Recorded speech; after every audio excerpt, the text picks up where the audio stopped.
I am not keeping you in the dark. I never do that.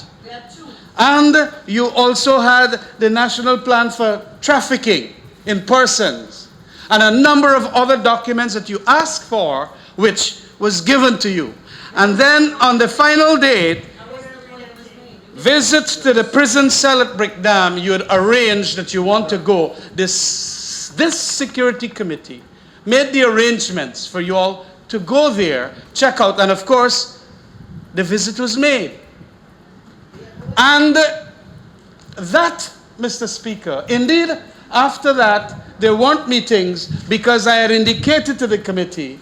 Of course, we had the fire in the July of 2017, and then we indicated that there is a British security sector reform report that is being worked on by one Mr. Russell Coombe, and I'm waiting that, and as soon as I get that, then we're going to come back and have a massive exercise in relation to security committee matters.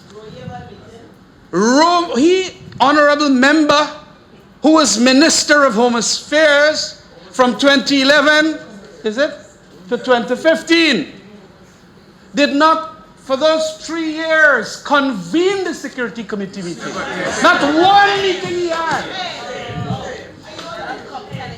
And they come here to tell us that indeed that we are keeping them in the dark.